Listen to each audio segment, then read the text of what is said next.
could you go grab some batteries?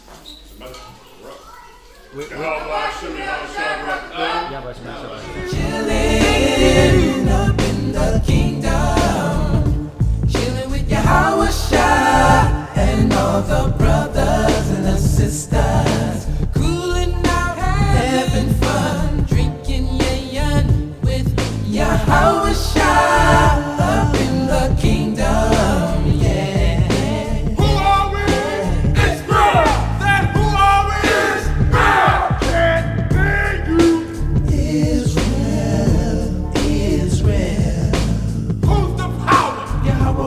Yahweh Shai's the power. Yeah.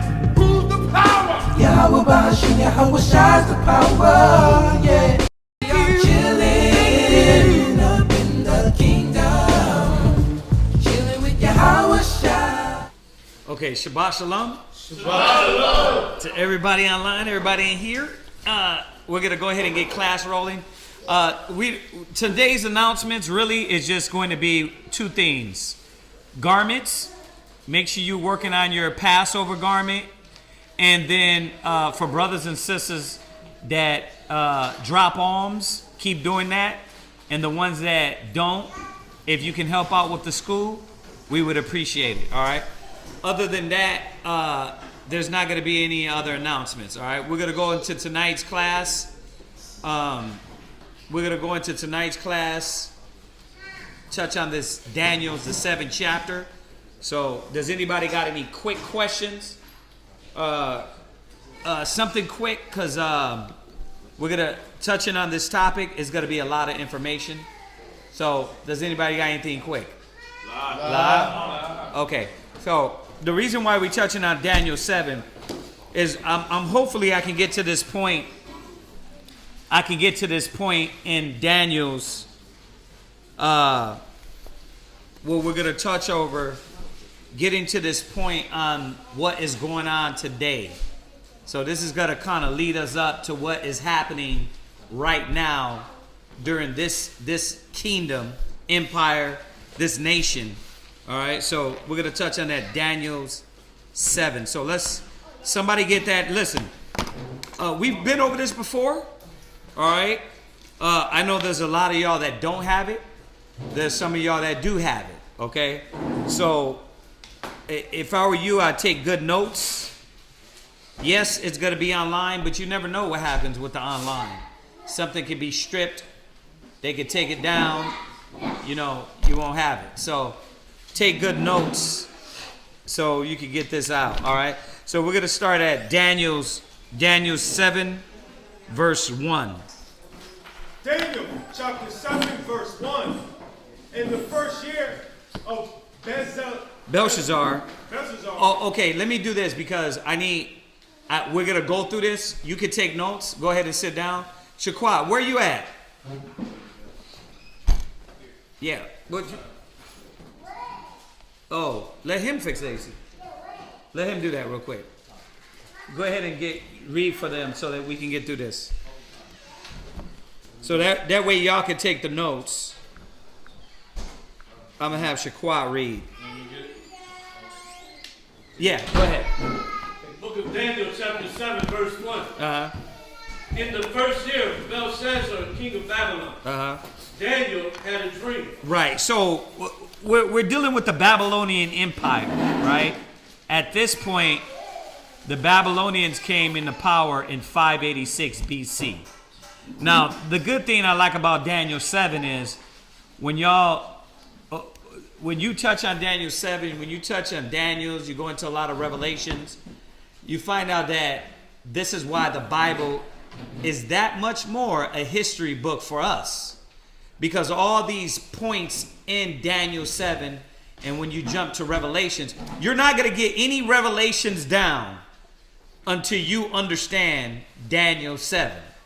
You're not going to understand what's going on in Revelations until you get this down. Y'all got that? So another good thing as we go through this, like this is common knowledge. Like this is common knowledge about these empires that we're going to go over. Common knowledge, common dates, right? Things that happen in history, things that can't be refuted, things that the Bible said was going to come to pass. So I want y'all to keep that in mind, all these things. I want you to take good notes. All right? So we're talking about the Babylonian Empire. They came into power in 586 BC, right? And we're dealing with the king. Who is it? Where are we at? Belshazzar, king of Babylon. Belshazzar, king of Babylon. Go ahead. Daniel had a dream and visions of his head upon his bed. Then he wrote the dream and told the sum of the matter. Daniel spake and said, I saw in my vision by night, and behold, the four winds of the heavens strove upon the great sea. So the four winds we're going to find out is four nations. So if you're taking good notes, you're going to put four winds equals four nations. And as we go down, all the evidence, the clarification is going to be made as we go down. The understanding is going to be given.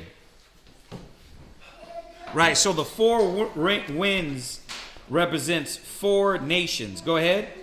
And four great beasts came up from the sea. Now, why I like this is because, once again, if you don't understand how this word beast is used, you won't know the difference between when he's talking about the four beasts in Revelation.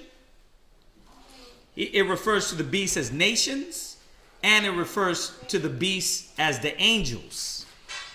So that's why you got to know that the Bible is written in allegory parable form.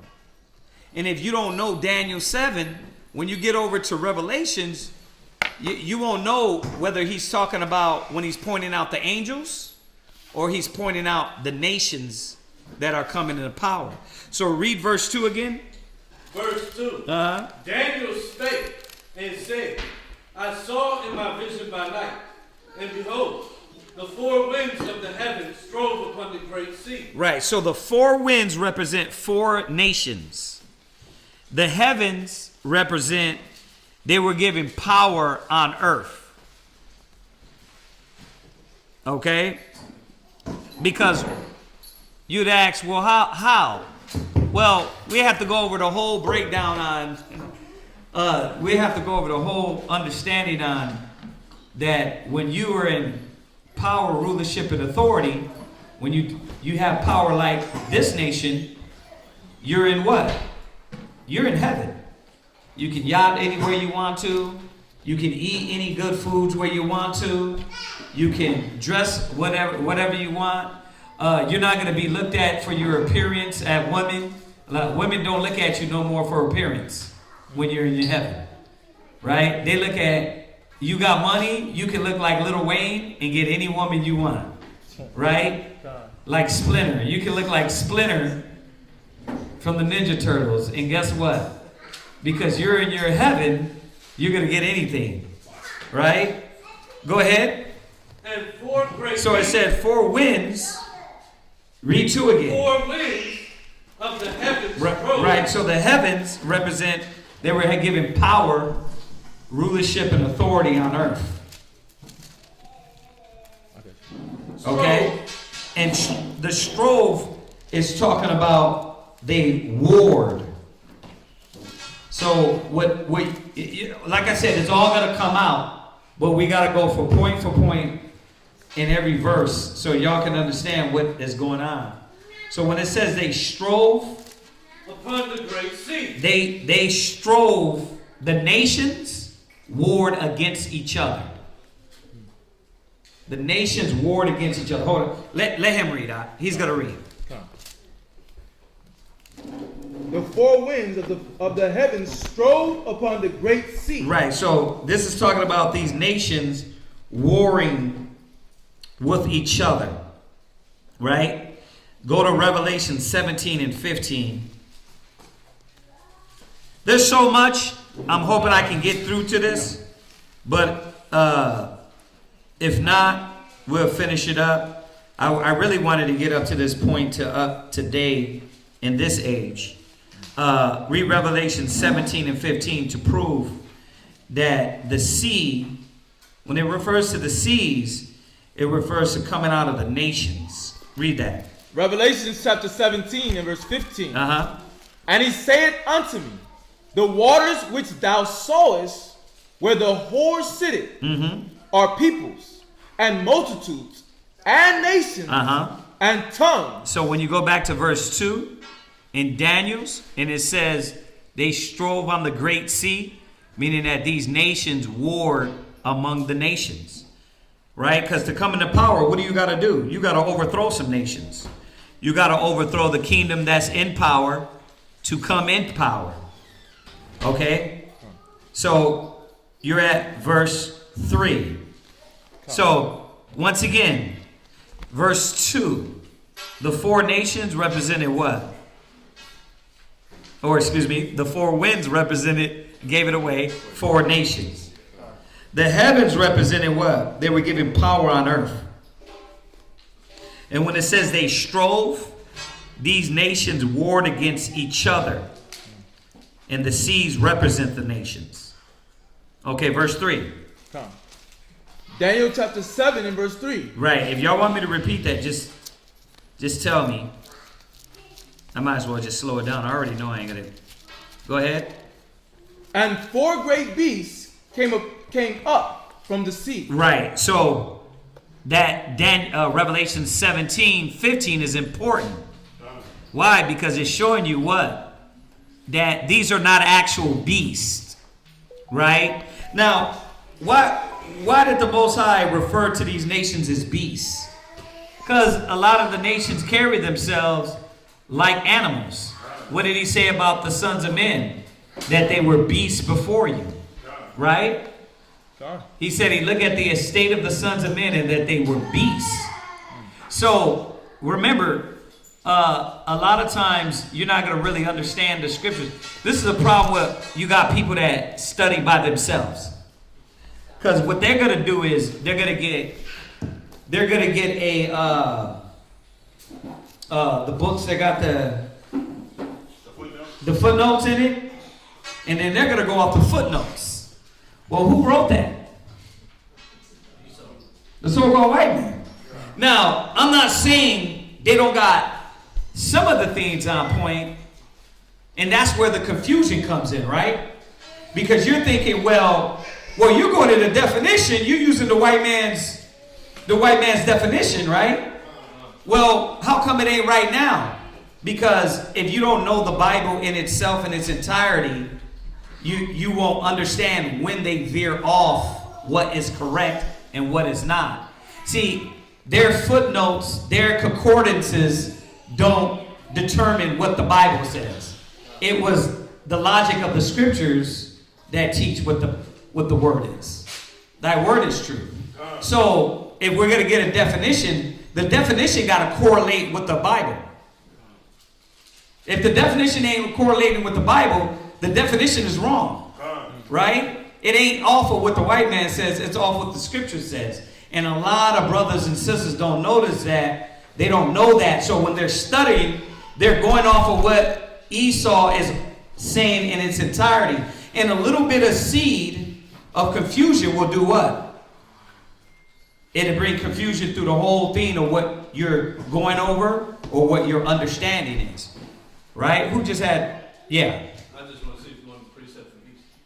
Yeah, go ahead. Go there real quick. Ecclesiastes chapter 3, verse 18. I said in my heart concerning the estate of the sons of men, that God might manifest them, and that they might see that they themselves are beasts. Right. So, just a precept to add to showing you these, why the Most High referred to them. You're going to go to Revelations and see that they were referred to as beasts. And then you're going to go to Daniel's. The scriptures, you go back to Genesis, right? And you'll understand how that word is used, right? Then you'll understand, it didn't really mean that there were animals and snakes, and that the snake was doing things and moving. Its parable is allegory. What scripture was that again? Ecclesiastes chapter 3, verse 18. Right, Ecclesiasticus 3, verse 18. Ecclesiastes. Oh, Ecclesiastes, sorry. Ecclesiastes 3 and 18. Okay, so where are we at? Daniel chapter 7 and verse 3. Uh-huh. And 4 great beasts came up from the sea, diverse one from another. Uh-huh. So they were different from one another. And when you look at these different empires, these different nations that came into power, they're gone now. But we have to go over the history so we can figure out and understand more how we got to this point. What's up? I was wondering, the beast, could they be considered an army? The beast? The beast. No, it's talking about nations. Okay, the nation. It's talking about different nations. In my mind, the analogy of it is like 4 different armies coming up from 4 different nations. Is that it? It's not armies, it's Just nations. a nation. It's nations. When we go down, you're going to see it all come together even more. Go ahead. Verse 4.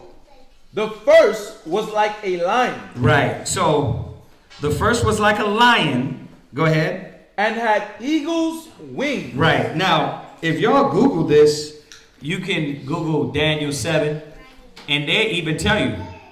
Once again, why is it, or why are they right? They're not right because they're right, because they just come up with it. They're right because they're going along with what the scriptures is saying. So this first beast this is how you know it wasn't just a military. It was a nation, right? Read that part again. Come. And 4 great beasts came up from the sea, Uh-huh. diverse one from another. Mm-hmm. The first was like a lion and had eagle's wings. Right, so this lion with the eagle's rings represented the griffin. Okay? And the Babylonians carried this symbol, right? But they stole it from who? The Assyrians, right? So it's talking about this nation coming up into power in 586 BC, and they were going to be ruling. Then it's giving you what behind it? It's giving you symbols behind it to know what kingdom they are, right? And where they're coming from, right? You got a seat? Anybody there? Right. So go ahead, read on. Come. Daniel chapter 7 verse 4. Yeah. The first was like a lion Uh-huh. and had eagle's wings. So the first was speaking of what empire? It was speaking of the Babylonian Empire. The Babylonian Empire came into power in 586 BC. Okay? And the lion with the eagle's wings, right? If you look that up, it's called the griffin. And this was the representation of this kingdom that was coming into power. Right? Go ahead. I beheld till the wings thereof were plucked, Right? and it was lifted up from the earth. Okay. Verse 4. Read 4 again. Come. Let me jump over here with you. Read verse 4 again. Come. The first was like a lion Right? and had eagle's wings. Uh-huh. I beheld till the wings thereof were plucked, Right? and it was lifted up from the earth and made stand upon the feet as a man. Right. So lifted up on their feet was talking about them coming into power, into rulership. Now, how do we know that the Babylonians came into power and they represented the griffin and they took this from the Assyrians? You can match it up with what was written in history. Now we can go back to the Bible and see that the Bible is just not a religious book. It's a history book, our history book. And he was telling, the Most High was showing Daniel who was going to rule the earth at this time. It's also showing us what? The Most High already has set up who was going to be kings over the earth. And chose these kings. right? Or rather, kings and kingdoms, right? It says, as a man, because it was a man. The Most High was going to lift man up. The Babylonian kings, he was going to lift them up, and they were going to rule the earth during this time. Go ahead. And made stand upon the feet as a man. Right. And a man's heart was given to it. A man's mind was given to it. Go ahead. Verse 5. Right. Now, that man was who? Nebuchadnezzar. Right? That man was Nebuchadnezzar. And today they're known as the Babylonians today is known as, I'll throw this one out there. I know you know, so I'm not going to ask you. Who are the Babylonians today? Does anybody know? Go ahead. Would that be where modern day Iraq is? Okay. That's where Babylon is. Or the ancient Babylon, modern day Iraq. I'm saying, who are the Babylonian people? Yeah. They're the Ethiopians. So the Ethiopians were ruling during this time. Yeah, you're like, wow. They got a chance. Yep. They big head butt got a chance. All right. So the first kingdom that came into power was who? Babylon. Right? When did they come into power? There you go. Who are they today? Ethiopians. The Ethiopians, yeah. Why did you mention they have a chance? Why did you say? Yeah, meaning they had a chance. Like when we go through, yeah. Like when you go through all the nations, all the heathens, you're gonna realize that every nation ruled over us. I know, I knew that, but I didn't understand what you meant by that. Like I knew every nation ruled. Well, but you're asking me why I said it. I'm telling you. I said it because every nation had a chance, and you wouldn't think that the Ethiopians, these today, when you look at them and you look at where they're at, you see them on TV, you see them trotting down or whatever, right?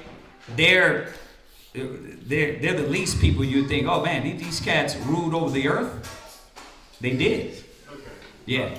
I understood that. Well, I understand that. I just, when you said that, I Didn't thought understand. of Gotcha. a chance at what? Oh yeah. They had a chance at ruling everything, ruling the world. Like just right now, imagine the Ethiopians being over us. You're like, what? Like really? Khan. Yeah, these nations. Oh, what's that?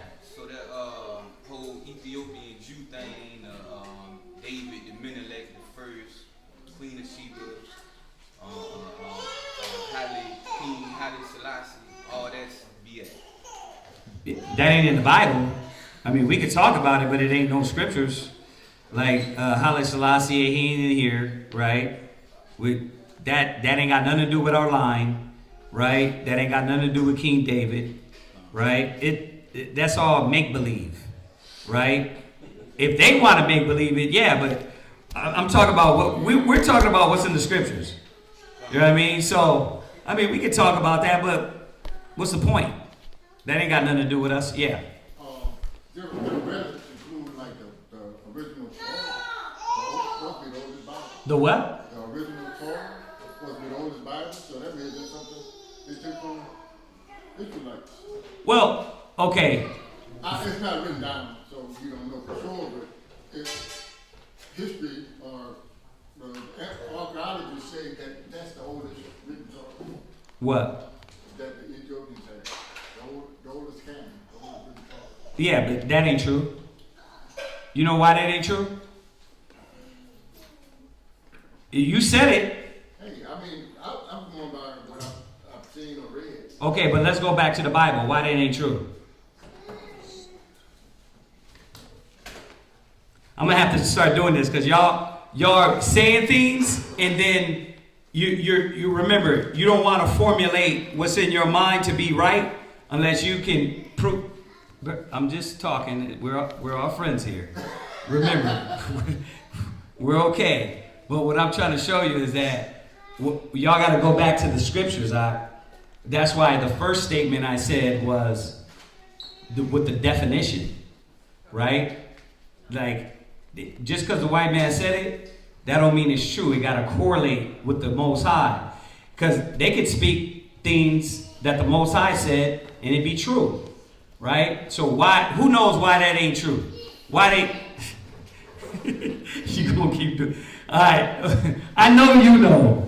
You be damn in the quasars. You be talking to angels. No, but anybody else before I go to him? What? It's not in scripture. Khan, but why? Where? What? Where is it not in the scriptures? Yeah. So it's not in the scriptures simply for the fact that it's not part of our historical record in the Bible. Right, but y'all speaking vaguely. I want to, yeah. I would say that would be the oldest one because in 70 AD they sacked Jerusalem because they burned all our records. No. Anybody else? You had your try. Anybody else? Okay, tell them mine. Go ahead. Second Maccabees. Say what you're gonna say. Second Maccabees. No. What are you going there for? Because Jeremiah hid these things that wouldn't be. No. Before you go there. I get where you're going with that. But before you go there, first of all, when you go to 2 Kings 17, the reason why the Ethiopians had our scrolls and had our books is because during us being taken out during the Assyrian Empire, the Ethiopians were brought in, and then they had access and they learned our ways. That was way after. You talk about 2 Kings during the Assyrian Empire? That was way after the law was established, the Torah was written, and all these things. They came way after. So, go ahead. I'm not saying that they wrote it. I'm saying maybe they stole it. When we went into captivity. Like we went into captivity with the Syrians, they had access to all our knowledge, everything. Okay, but what I'm trying to do is I'm trying to give you the actual information. When you go, let's go there. Go to 2 Kings. I'm going to show you. I'm going to give you the actual answer. I'm not guessing. The answer is this, that the way they got these books is through us. They didn't get them like because they wrote them. Yeah. Exactly, I knew that.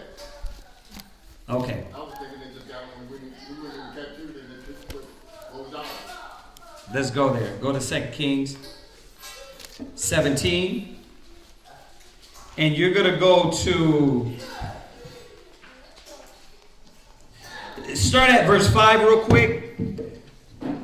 I'm going to jump from 5 on down a little bit, and then we're going to jump over right to 22. But let's establish what's going on here. Okay, go ahead. 2 Kings chapter 17, verse 5. Uh-huh. Then the king of Assyria came up throughout all the land and went up to Samaria. Right. And besieged it 3 years. Right. So the Assyrians besieged Samaria. Who was in Samaria at that time? Raise your hand. Who knows who was in Samaria? Come on, all y'all scholars. Y'all studied up, right? Who's in Samaria? Go ahead, try it. Let's go. The Northern Kingdom. Right, the Northern Kingdom, which was who?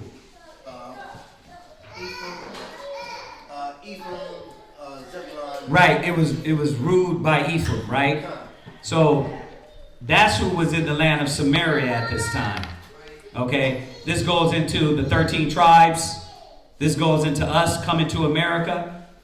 This literally is one of the most important history moments. So that's why when you brought that up about the Ethiopians, if you remember this point on what happened, you're going to know that the Ethiopians didn't have nothing of our knowledge until this moment. Okay, go ahead. Verse 6. In the 9th year of Hosea, the king of Assyria took Samaria and carried away Israel, away into Assyria, and placed them in Halah, right, and in Harbor by the river of Gozan. So we went into captivity under the Assyrians. Go ahead. And in the cities of the Medes. Uh-huh. Verse 7. For so it was that the children of Israel had sinned against the Lord their God, Right. which had brought them up out of the land of Egypt, from under the hand of Pharaoh, king of Egypt, and had feared of the gods. Verse 8. Right. So this is what's going on here. The Assyrians came into power and put the 9.5 into captivity. So jump over to verse 22. Verse 22. For the children of Israel walked in all their sins of Jeroboam, which he did. They departed not from them until the Lord removed Israel out of his sight. Right. As he had said by all his servants, the prophets,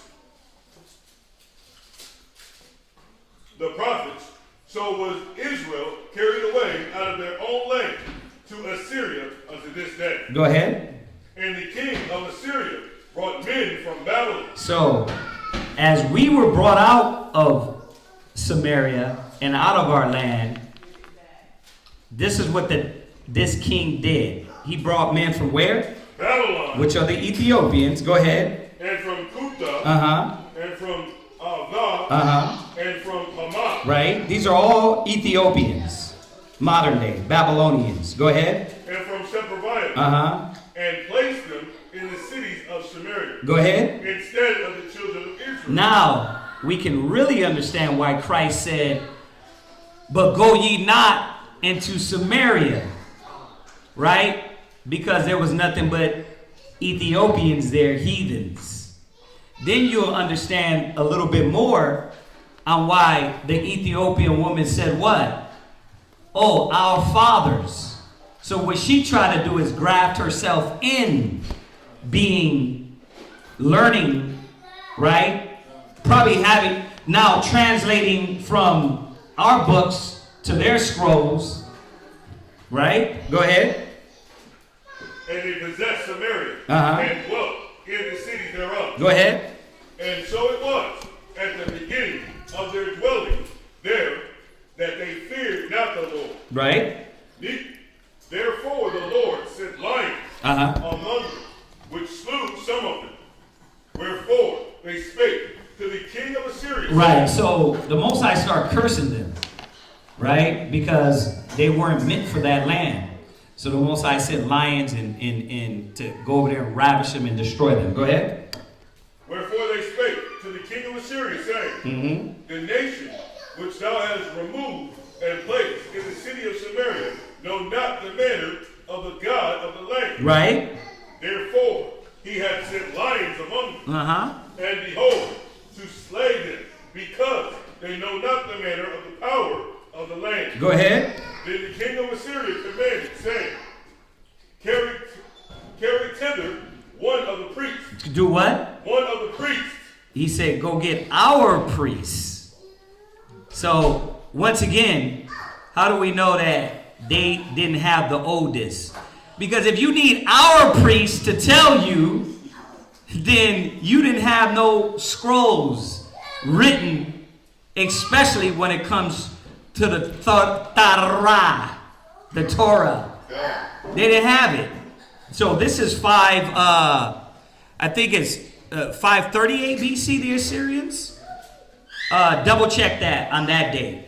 I think it's 538 when the Assyrians came into power. What? No, they came into power in 586. They came into power 586 BC.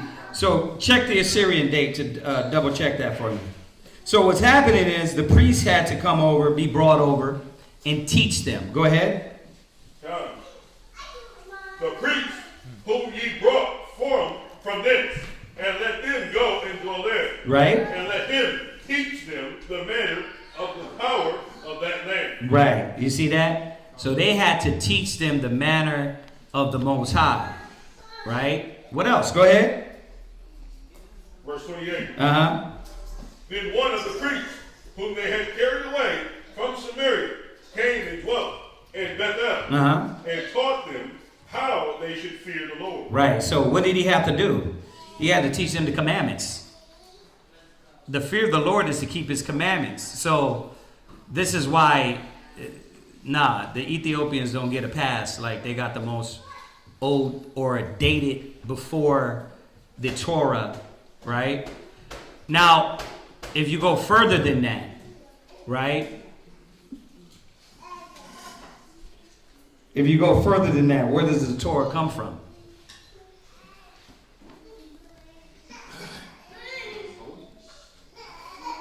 What? I was gonna say from the Lord, the word. Khan, you were correct. But I want you to get a little more direct on my question, right? You're right. You're absolutely right, but I want you to get a little more specific, right? It came from the Lord, but let me be more specific in my question. Who had the Torah before it was actually written down? It's a trick question, but it's a question. Yeah. I would say Abraham, but then even Adam had it. There you go. If y'all know your book, what the laws were given to who? All Moses did was what? Write them down. Now, if you understand the lineage and the line of Adam, not Cain, right? Because Cain was wicked. I'm talking about Abel, or rather Seth, right? Noah, Shem, all the way to Abraham. What was Abraham keeping? He was keeping the righteousness. He was keeping the laws. He had the Torah. But and I can go prove that too. It was written in his heart before he even needed it. So all these things, what they're talking about, they don't understand that the sons of God already had that. So even when they're talking about the Gilgamesh or all these other books predated or Egyptology, so what Egyptology predated whatever the hell you want to talk about? That was for the Egyptians, right? That ain't had nothing to do with us. What we believed in is one God, why the Egyptians were serving them the sun, moon, and the stars. If you want to play with this timeline or the dated books or the lineage of the sons of God, let's really talk about who had the oldest records. It wasn't the Egyptians. It wasn't the Ethiopians. It was the Hebrews. That's right. It was Eber, right? And I missed him in that line. So you got Adam, Seth. you got Adam, Seth. You go Ibar. No. Yeah, it would be Eber. It would be Eber. Then you got Enoch. Then you go through Enoch. You can go all the way down to Noah and then Noah, right? Yeah. That was the righteous line. Peleg. Oh, I forgot Peleg in there. Yeah. And would that be if I'm not mistaken, the Phoenicians, correct? Who? That's where they were coming from. No, they were African. Who are you talking about? Because they were one of the first people that had the written records. Who? Like Phoenicians. The Phoenicians. Well, it depends on what period, right? Now, once again, the Phoenicians, we were around that time dealing in that land. Regardless, here's the point. Who has the oldest knowledge in the world? Everything the nations have come from the law, statute, commandments of the Most High. Even when you deal with their warped version of Noah, the Ark in the book of Gilgamesh, because they say that's oldest, right? It's still coming from where? That's our records. That's our books. So, just to bring things in perspective on that point, all right? Because you stated that with some vigor, and I wanted to. No. I've read it, and the only thing I can come up with is plagiarized it or they took it from us when we were in captivity. I got that book. I got that book you're talking about. It's supposed to be the oldest. It's the Ethiopic copies of the Torah. Yeah. All right, let's jump back. Revelations. I'm sorry. Daniel 7. I'm wanting to go to Revelations, but that ain't gonna happen. Go ahead. Daniel chapter 7, verse 5. Uh-huh. And behold, another beast, a second, like to a bear. All right. So, who was the first beast? Who was it, class? Babylon. Who are the Babylonians today? Ethiopians. When did they come into power? 586 BC. There you go. I learned this when I was 15. You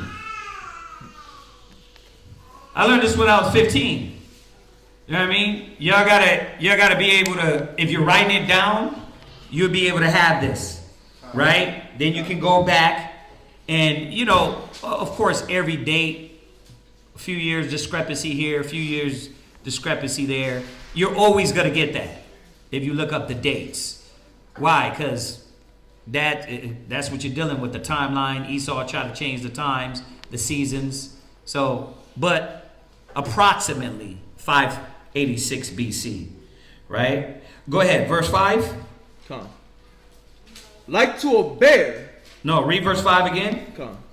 And behold, another beast. Right. Another what? Beast. Right. So now we're understanding that these are nations and kingdoms coming into power. Right? That beast is just symbolic. It's symbolism. Now, the reason why I started with Daniel 7 is because the brother had asked about it. I'm not sure if he's going to come back, but he made the statement that was Babylon, the great whore, New York. So I wanted to start here first and then lead us into the Revelations so we can first understand who the great whore is. You wouldn't know that unless you got Daniel's 7 down. So like I said, I don't know if he's going to show back up. I'm going to still do it, but I wanted y'all to get this Daniel's down. So the second beast in Daniel 7, go ahead. And behold, another beast, a second, like to a bear. Like to a bear, go ahead. And it raised up itself on one side. Right. So this beast is talking about the Persian and Medes. The Persian and Medes. Okay? And this was a joint kingdom. It was a joint empire. Right? Once again, you can get all this information too. The beautiful thing, I like it because the Bible already prophesied it before Google. Before Google, the Bible already prophesied it. Right? The Most High already came out with it. And all they did is what? Recorded it. So the Most High was already true. He didn't need nobody to come back and be like, oh yeah, this is what happened. He already said that we're going to rule. And they ruled. They had their time. Right? So I had that wrong on the Assyrian. Did anybody check the Assyrian Empire date? What was it? It was 900. 933? 900. It just said 900 to 600. Yeah. Okay. Yeah, I was way off on that. Way off because the Persian and Medes came into power in 538 BC. Right? And it said like a bear because their military was ferocious. They were known to have a like the Greeks and the Romans. They were known to have a vicious military. So y'all seen 300, right? Right. You seen their military? The Persians' military? They were vicious, man. Huh? We'll fight in the shade. Right. Yeah, but that was the 300. I'm talking about, you look at the Persians' military. Right? They were very vicious. So this was a joint kingdom. That means that two kings ruled. Right? The Persians and the Medes. All right? And like a bear represented the military's ferociousness and power. Go ahead. And it raised up itself on one side. Because at a certain point, the Persians gained more power than the Medes. They had more power and influence more than the Medes.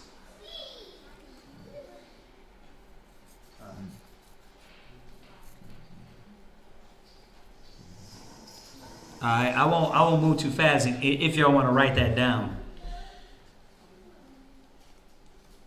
Go ahead, read on. Come on.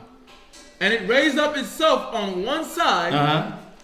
and it had 3 ribs in the mouth of it between the teeth of it. Mm-hmm. And they said thus unto it. Right, so the 3 ribs represent the Babylonians, the Egyptians, and the Lydians. These 3 powers, the Persian and Medes had to secure. They had to conquer these lands to secure power. These are the lands. Go ahead. The third one was the Assyrians, if I'm not mistaken. The Assyrians. For some reason I thought, because I got the first one you did. Yeah, I think it is the Assyrians. It's the Babylonians, the Egyptians. Yeah, you might be right, the Assyrians, but I'll double check that. But the point is that they had to overthrow these 3 nations to secure power. Yeah. The Babylonian, they had to take over Babylonia. They had to take over Egypt, and they have to take over Assyria. Right? I said it as though it was the people.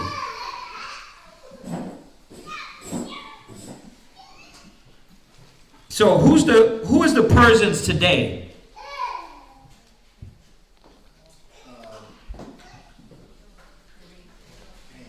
Huh? The Persians today. Go ahead. That'd be like the East Indians. There you go. You studying the test? Yeah.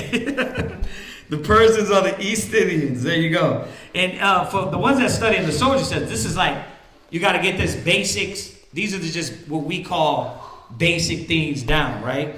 The little things that we got to know when dealing with these nations and these empires, right?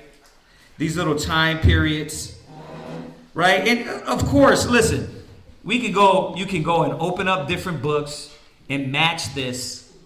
But, I mean, you can go study about the Babylonians and go deeper into why America is called Babylon and understand what they were doing during that time period. You can always do that, right? We can always draw this out 7, 8 classes in. But I'm trying to get to this point to just give y'all the basics and also get to this point to where we're at here in America.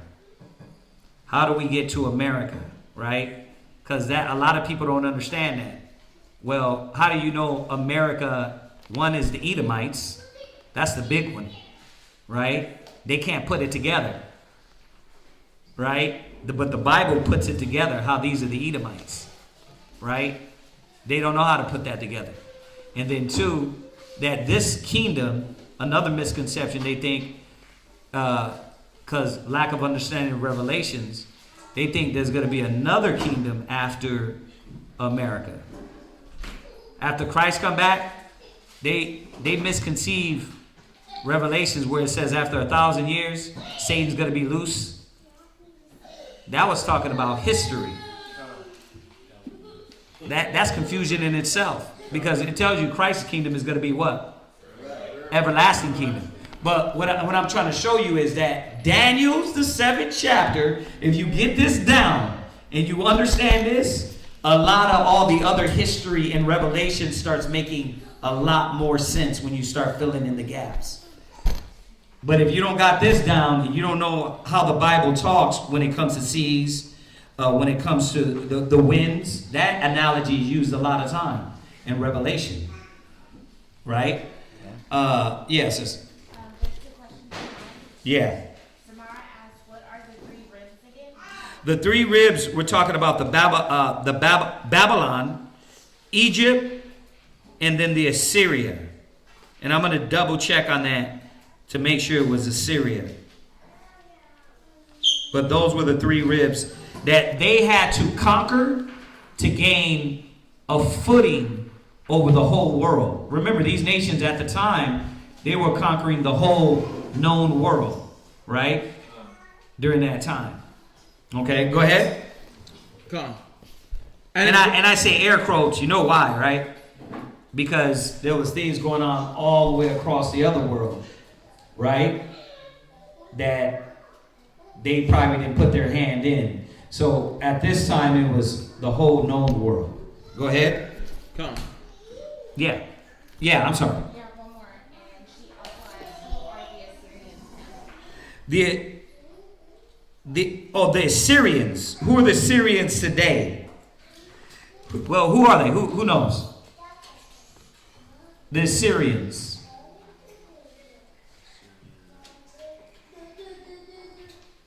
Ooh. I think isn't it the Iranians? Iranians, yep. They're Iran, the Iranians. What's crazy is when you tap into and you go back to the Iranians, they'll tell you who they are, right? And they still got a lot of the symbols too. Remember, the Babylonian Empire stole that griffin from the Assyrians. So if you go back, if you look at the Iranians, and this is just something recently I seen, is that they still have a lot of those symbols over there. So, yeah, Iran. Okay? All right, so where are we at? Daniel chapter 7, verse 5. Yeah, read it again. Come. And behold, another beast, a second, right, like to a bear, right, and it raised up itself on one side, right, because the Persians had a little bit more power and influence than the Medes. Go ahead. And it had 3 ribs in the mouth of it. Right. These 3 lands, territories, were the 3 they had to conquer to gain a footing, power in the whole known world at that time. Go ahead. And it had 3 ribs in the mouth of it, between the teeth of it. And they said thus unto it, arise, devour much flesh. Right. Meaning what? Conquer. So the Most High, like if you go to the Assyrians, the Most High tells you, and wait a minute, am I getting this king mixed up? It's what's his name? He's in Isaiah. Ah, man. The one he said, huh? No, it's dang, I forgot the king's name. But it's one of the kings where he says, I chose him. It's in Isaiah. I gotta find it. Cyrus, there you go. King Cyrus. What we're seeing now is that the Most High literally chooses these kings, right? He reigns among the kings of the earth. So when we get out of order, who does he use? Nation against, he uses men. And the reason I'm not going there is because you're going to read down in Daniel 7 and it tells you that. He reigns in the kingdom of men. And the Most High what? Lift up kings, takes kings down. Right? That's the thing about America. America doesn't understand their reign is coming to an end. Right? Their time is almost up.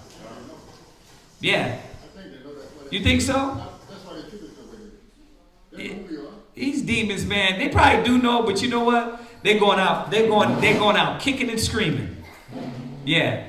This is I think it's proof that they know. What you got?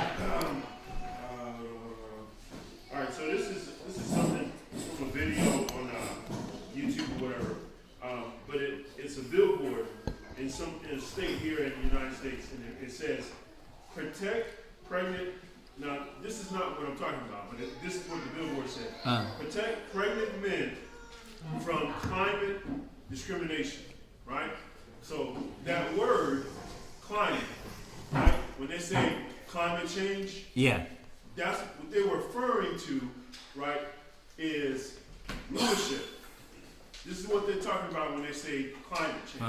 They're not talking about global warming or the earth burning up and nothing like that. They're actually talking about if they continue on the path they're on, it's going to be black and brown people ruling the earth, which we know that's true. But this is what they're talking. This is their lingo. Right. You know, they use words like climate change, right? And that's all it is. Disguising. What they're talking about is, they're disguising it as one kingdom rising above another. Right. Yeah. They know their time is coming, but they ain't gonna go out easy. You know what I mean? This nation's gonna go out kicking and screaming. I mean, if it was you, wouldn't you? Right? What's gonna happen? What's going to happen to them? Right? Wouldn't you go out kicking and screaming? Their kings brought down the slaves and servants.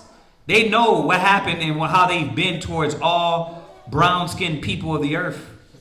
Right? They thinking, man, everybody's going to turn on them. Right? So they're trying to hold power as much as they can. But they're not. They're not going to hold it, right? The Most High is going to strip them. Go to Isaiah, Ecclesiasticus 10. And the reason why I didn't add a lot of precepts to this, because I didn't want to draw this whole class out to like 7 classes, but it's a lot because you could go from nation to nation and go into a lot of other things, right? I was just trying to give you the basics, but there's so much, man. Ecclesiasticus 10 in the Apocrypha. Ecclesiastes chapter 10, verse 1. A wise judge will instruct his people. Yeah, this is how you know America ain't ruled by smart people. Why? Because the knowledge of wickedness is not wisdom. It doesn't matter how intellectual they talk. It doesn't matter how intellectual they think their politics are, their science is. They're dumbass people. Because it's not founded and rooted in righteousness. Certainly not. So when it says a wise king will instruct, we can already check that out off the list. They're not going to instruct their people in righteousness and things that is going to further life. Everything is geared to destroy something else. It's the opposite of King Midas, right? Everything you touch turns into gold. No, everything you touch turns into death, right? That's why the scripture says hell and death went before him, right? Go ahead. And the government of a prudent man, right, is well ordered. Right, and the government of a prudent man. And now let's look at this nation, right? And I know where to get there. I'm jumping way ahead. But when you look at America, you can tell that they're not well ordered. Trump said it perfectly. He said,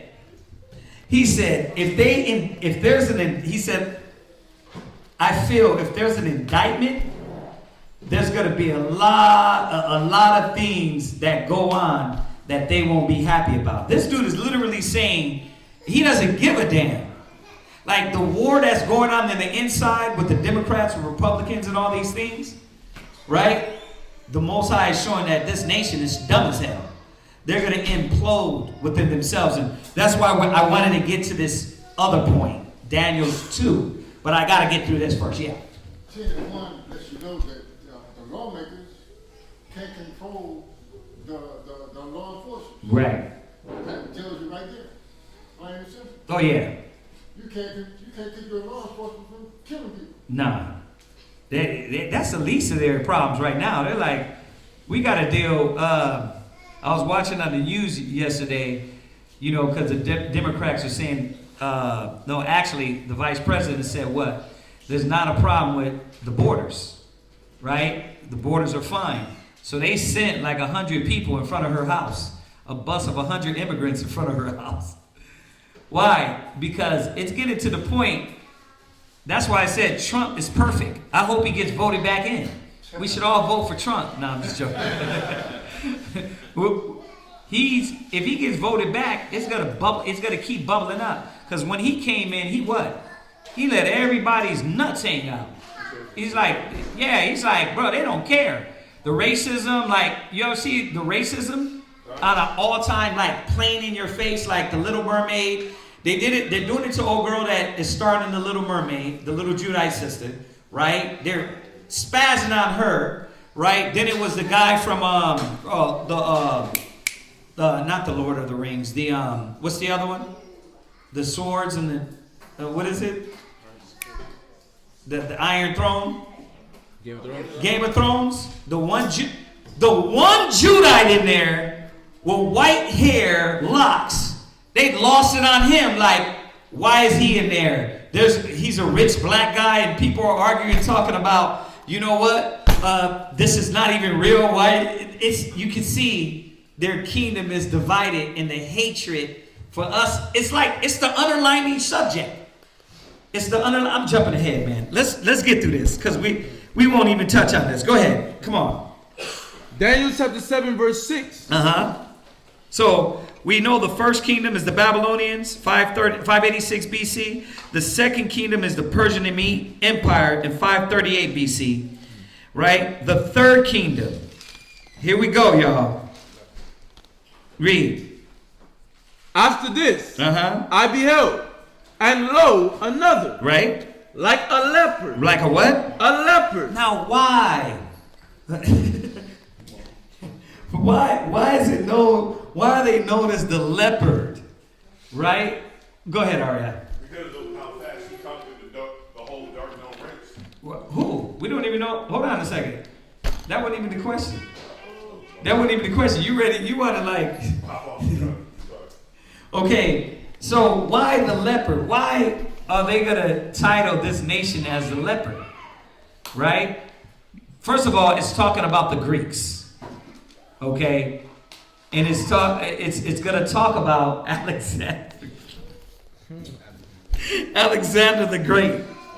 Okay? Now, y'all can go into Maccabees and go over Maccabees 1 and read about Alexander the Great and how Alexander divided his kingdom into 4 realms.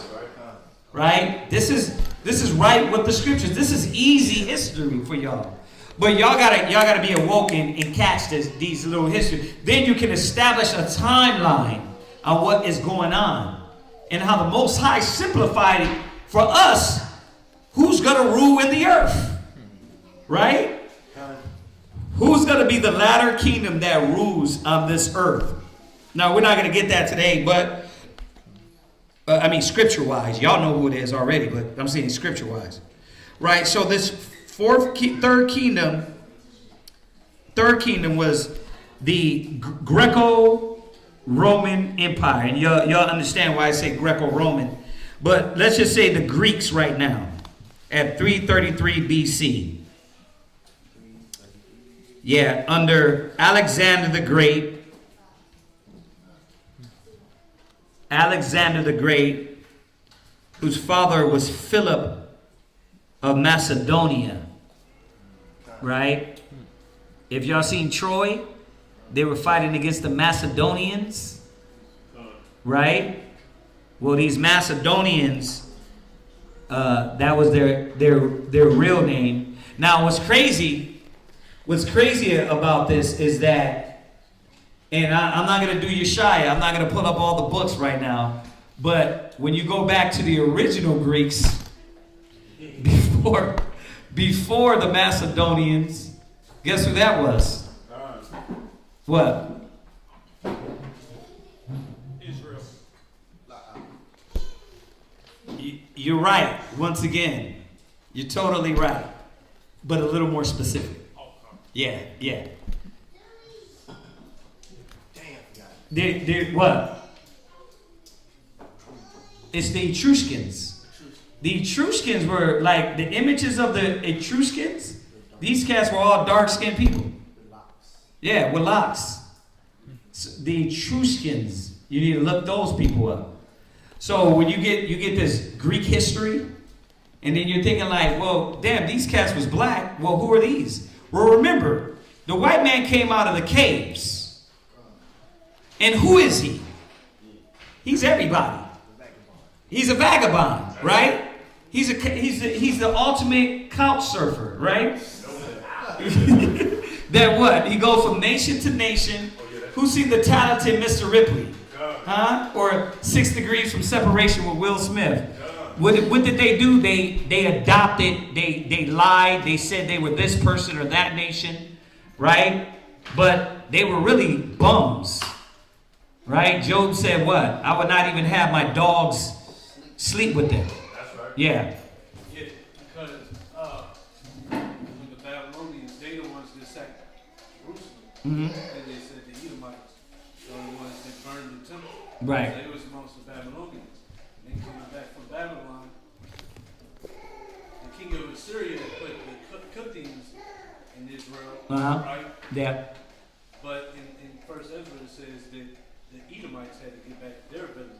Right. So that just shows that they got their hand in every nation. Yeah. That's coming against us. They amongst the midst of it. Yeah. Like you saying. You brought out a good point. It goes back to, and since we're on Esau now, right? It goes back to, remember when we were coming out of Egypt, who wouldn't let us go through their land? But what was the duke's name? Amalek, right? It was the Amalekites, Edomites. But remember, they constantly what? They constantly pursued us, right? And this is why the Most High has been angry at Esau.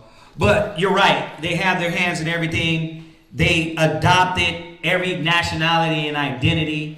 So when you go into this is why I veer from a lot of history.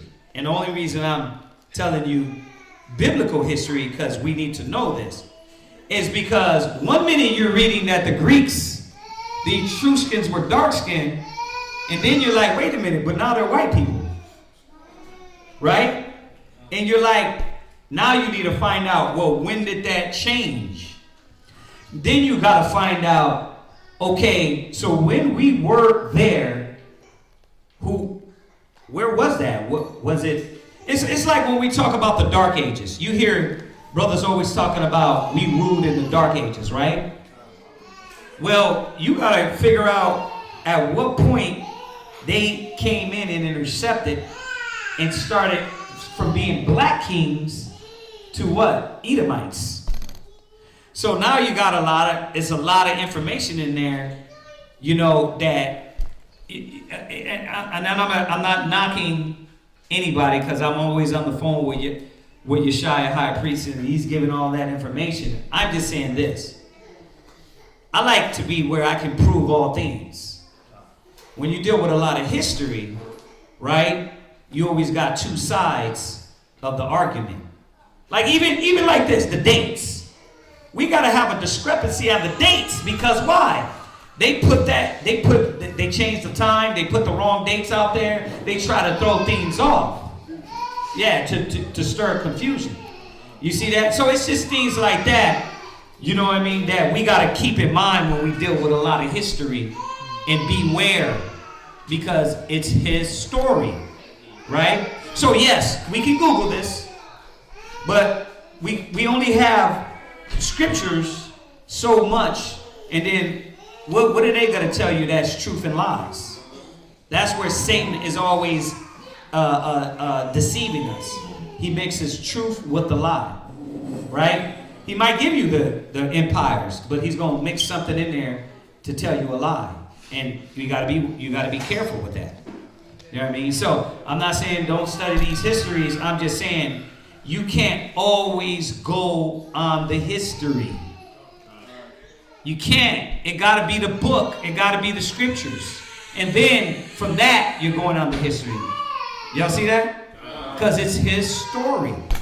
Man, I'm going to tell y'all, there's so many brothers getting twisted on just definitions in the Zondervan.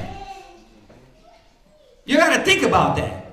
Why? Because they got no foundation. Their foundation is not the book, the commandments, the scriptures. And then next you know, they started looking into Egyptology more. They started looking into these other ideas more than the gospel. So it's always a warning that I like to give out when coming to a lot of history. But, I mean, y'all see what's in the book. You see that there's empires that were going to come into power, and they did. right? They came into power, the Babylonians, the Persians, the Medes, the Greeks came into power 333 BC. We can confirm that with the Apocrypha, right? Go ahead. Daniel chapter 7 verse 6. Right? After this I beheld, and lo, another like a leopard, Right? which had upon the back of it 4 wings of a fowl. Right? The beast had also 4 heads. Right. So, yes, the leopard's talking about the Greeks. The leopard is talking about Alexander the Great, right? The first king of the Greeks, right? And it said it had what? 4 what? 4 wings of a fowl. Right. So the 4 wings represent the 4 realms that Alexander the Great divided his kingdom to. Right? Because he died, there was not one king rule. It was certain lands that were split up. If y'all want to write this down, I'm just gonna spell it because y'all gonna ask me anyway. Hellespont. Hellespont. P-O-N-T. Hellespont.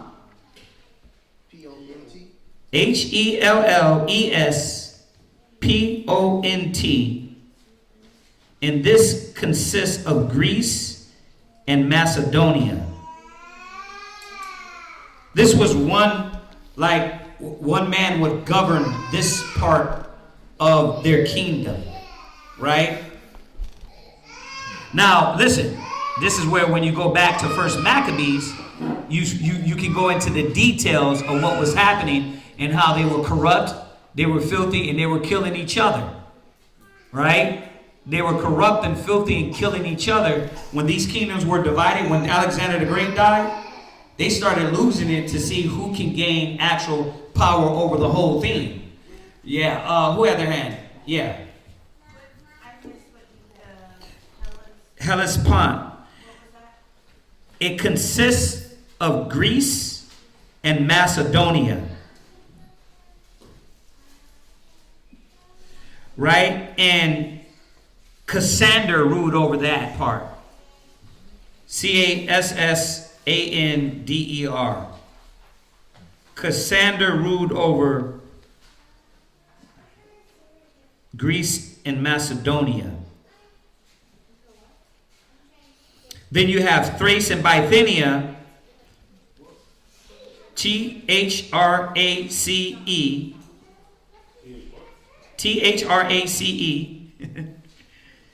And Bithynia, Bithynia.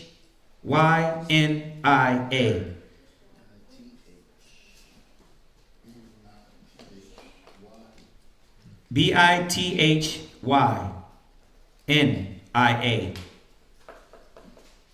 So Thrace and Bithynia. Now, I guess your homework can be actually, if you give a damn, just go look them up on the map. Put it together on a map and see that portion of land that they were fighting over and trying to rule over. So Greece and Bithynia was ruled by Lysimachus, Lysimachus.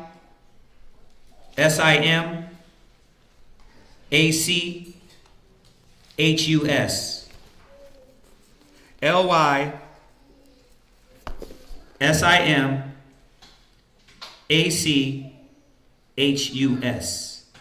So he ruled over Thrace and Bithynia. Cassander ruled over Greece and Macedonia.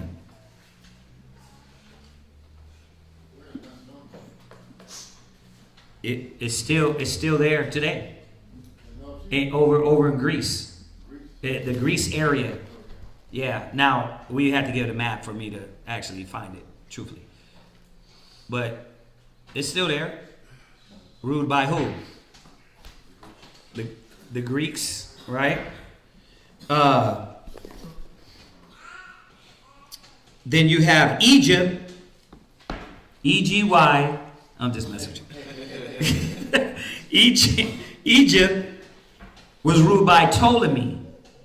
The P is silent. Ptolemy.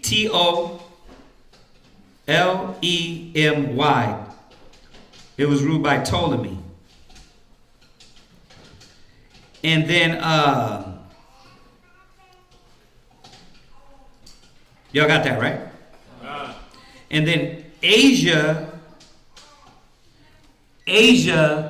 including Israel, Syria, and Babylon. Asia including Israel, Syria, and Babylon. Now look, this is really just this is basic. This is basic. You want to get deeper, do a little reading on these different generals, right? What you were gonna say? Did I miss something? Okay. Oh yeah, it's Seleucus. It was by Seleucus, Seleucus,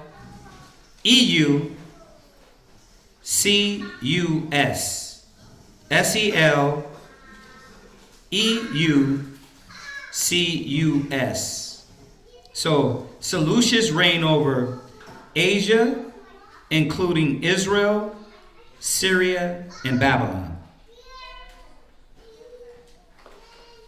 Okay? So these were the 4 generals and then the 4 realms that they ruled over. When Alexander the Great passed, he divided it to these different generals. Go ahead, start it again. Come. Daniel chapter 7, verse 6. After this, I beheld, and lo, another, Right? like a leopard. So who was the leopard? Alexander. The Greeks. Ruled by who? Alexander the right. We don't have to say great, right? And Alexander the bum, right? Alexander the Great. What's the date? 333 BC. Yeah. It was 496 through 336 BC. Who? The time is backwards Who? for the Greeks.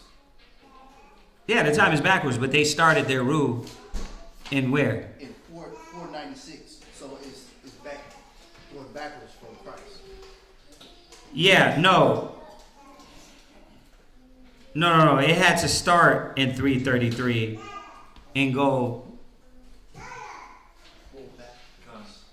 Because Christ Yeah. is in the beginning, and then everything after it goes back. No. It's 333 and then it goes.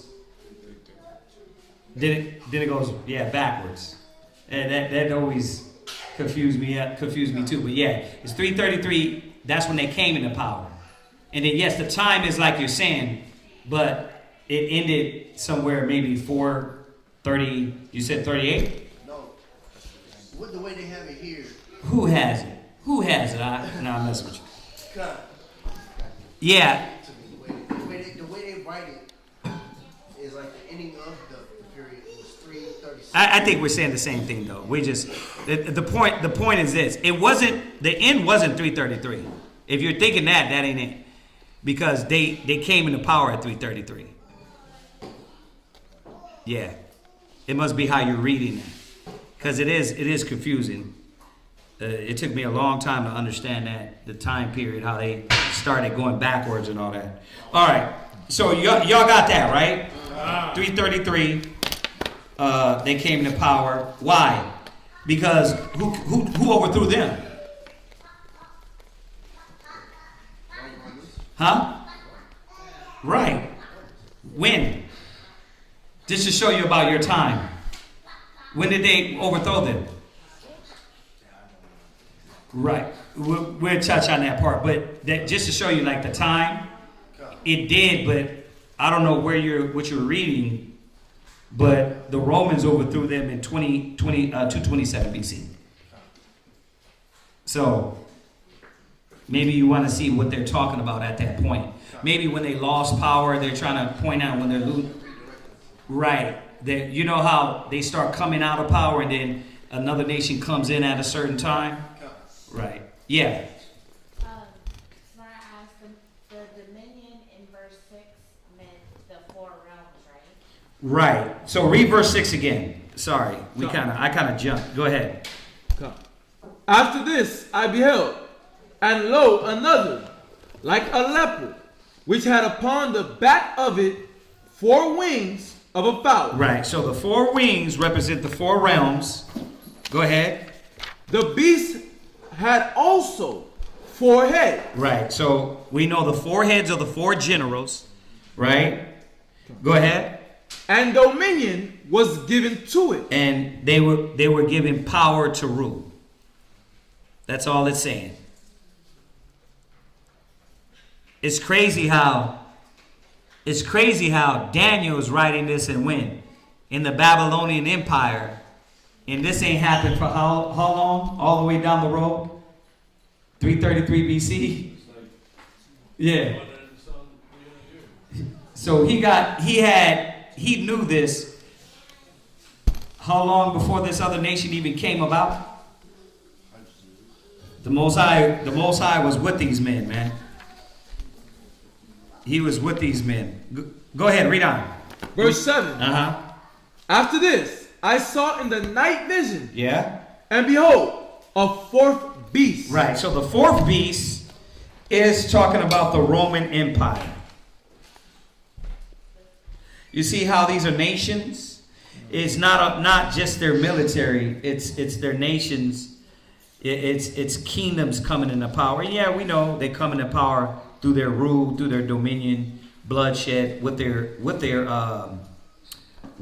military. So this is the Roman Empire that came into power approximately in 227 BC. They came into full power in 27 BC because of the struggle, to finally overthrow and overcome the Greeks. Now, this is what we understand. You got to notice the Greeks and the Romans, they all Caucasians. They're all Caucasians. They're all Edomites. So when I said earlier the Greco-Roman Empire, you're dealing with people, the same kingdom, same customs, right? Go do a little Romulus and Remus, education, right? About the Greeks and the Romans, right? Go ahead. Come. After this I saw in the night vision. Yeah. And behold, a 4th beast, dreadful and terrible. Right. And strong exceedingly. This is speaking of the Roman legion and their military. The dreadful, terrible, strong, exceeding was the Roman legion and their military. What's crazy is, I was looking at something where they were going into the Roman legion, and they were saying everything the Roman legion got was from the other nations. You remember the long bows, the long spears. They got that from the Babylonians, right? It was the ships, right? The ships they had. They got that from either the Babylonians or the Assyrians. Like literally everything. And I know you're like, well, damn, that's what nations do. They go steal secrets like from the other nations. But we're dealing with Esau. He didn't have none of this.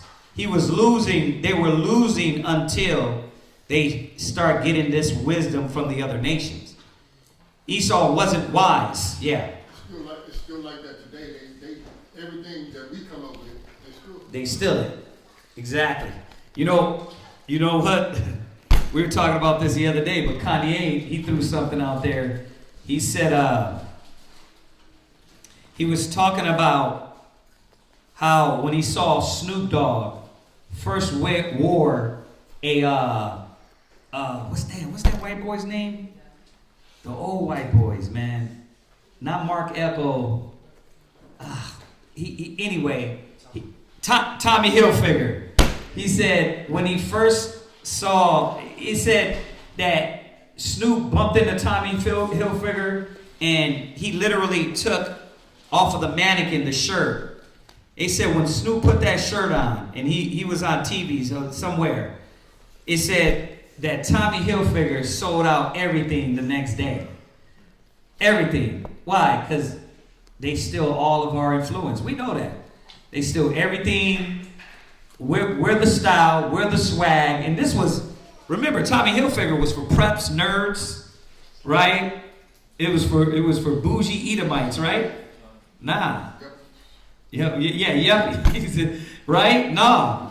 He wore that. He said, and Kanye came back and said, then I knew the power that we had, right? This was, and I'm thinking like, Kanye, he be saying too much. Like, he be saying too much, but he be saying it in cloaks, right? He knows that the power he's reaching for, but we know he ain't going to get that power. He's not going to get that power, but he definitely dropped that. I was like, dang. Because that's what they do. They take our swag, our beauty, our style, the way we wear clothes. If you wear it, everybody want to wear it. That's it. Everybody want to wear it, just like the fringes. Now that's coming up on everybody's throwing that within their style. You see it here and there. Obviously, they're not still in full-fledged garments yet, but you see them, they still in fringes. I remember one rapper, what was the rapper that had the damn fringes on? Who was that? Jim Jones. Yeah, it was Jim Jones. Was it?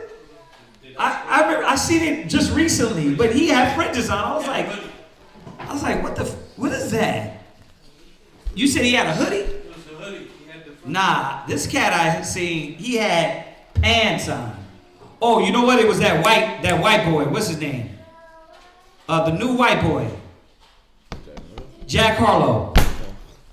He had pants with fringes on in the picture. I was like, somebody had showed the picture. I was like, what the hell? But they're still in our style, right? Yeah. Someone asked me in Calvin the day after, I think it was 2 days ago. She said, "Can I get those cowboy pants you have on?" We looked at them. What cowboy pants? She said those pants were cowboy pants. She wanted some. Right. But inside the place, a so-called Jewish guy, Shalom. Right. Right. Shalom. Death to the white man. I'm just messing. Go ahead. All right, let's jump back. Let's get it out. We only got a few minutes left. What's up? Smart asked, when did the Romans come into full power? 27 BC. 27 BC.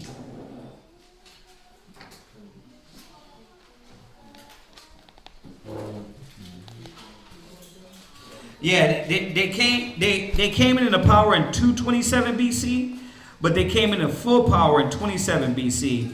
Why? Because, like, just do a little study on the Romans. Like, they never gained full power, right, until that time, right? Because they were still struggling to take certain places. That's why it's worded like that, full power. All right, the dreadful, terrible, strong, exceedingly was talking about their military, the military legions, which the Romans were known for their military, their military tactics. Yeah, with the skirts on and all. With the skirts on and all, there was a hard military. I mean, y'all seen a few movies, man, that actually give a little bit of account of their military. Go ahead. Come. And after this, I saw in the night visions, and behold, a fourth beast, dreadful and terrible, right, and strong exceedingly, right, and it had great iron teeth. It devoured and brake in pieces. Yeah, because the Most High put that spirit on the Greeks to do what? Remember, this nation had to do what to all the other nations? Destroy all the other nations, right? They had to destroy the Persian and Medes and the Babylonians. They had to, where were we? We were being tossed around like yeah, like a cheap date. We were tossed around like, if you go through the history from the Assyrian Empire, right, to the Babylonians, we were constantly what? Begging the Most High, right, that we get out of the captivity. And he did what? In Esther, he put us up a little bit so we wouldn't be killed, destroyed, trodden down, right? We rebuilt the temple, right? Cyrus, he put the spirit on him to let us rebuild the temple. Like, but we're still at this time. Remember, Esther, she had to sleep with it. She had to sleep with this king. Like, a lot of people don't put it together. She had to be with that king. But her sleeping with him and being with him, right? Y'all know the story. She did what?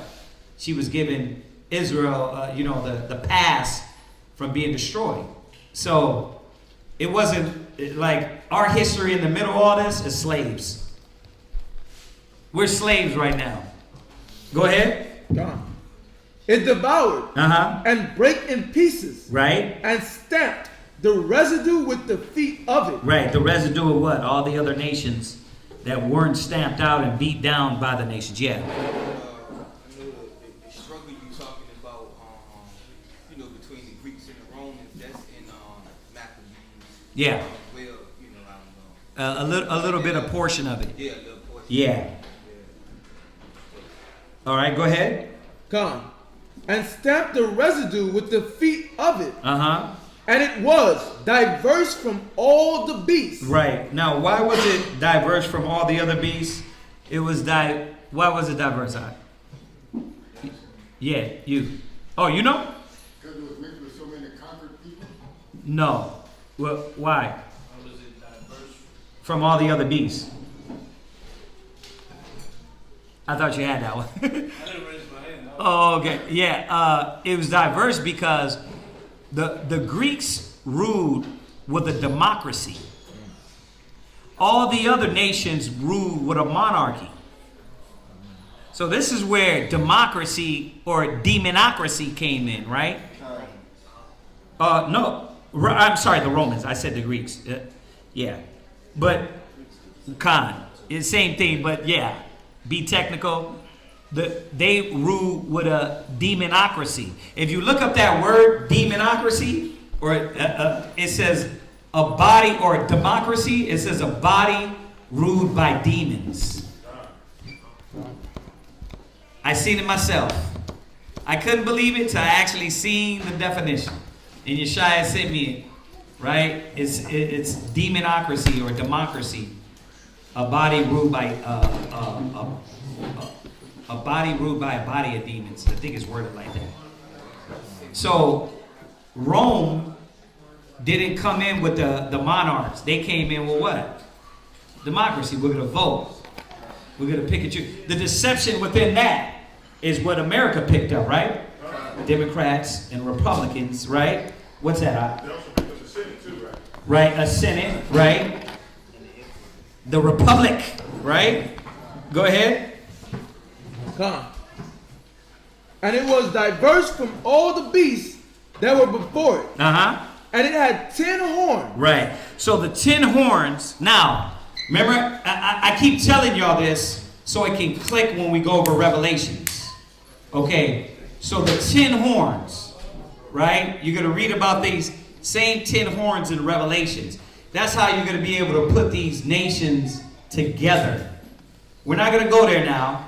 But the 10 horns was known as the Economic Community, or the EC. Today they say they're the EEC, or they switch the names up, right? NATO, what else? Yeah, the EU, the European Union, right? So these were, back then, obviously they weren't called the European Union. Back then they were known as the 10 tributaries. And they would do what? To the king. Or to the republic, right? They would pay tribute. Right? And how do they pay tribute? Like, these are basic things that y'all gotta know, like what goes on with America. Why America warned China to not link up with Russia, right? Because everybody has this, like, we're all talking. We're all supposed to be buddies. We all supposed to be having agreements, right? So remember, America, jumping a little bit ahead, is the beast. The beast has all these other kings sucking the teeth. That's why America, remember, is not as flamboyant as Russia, right?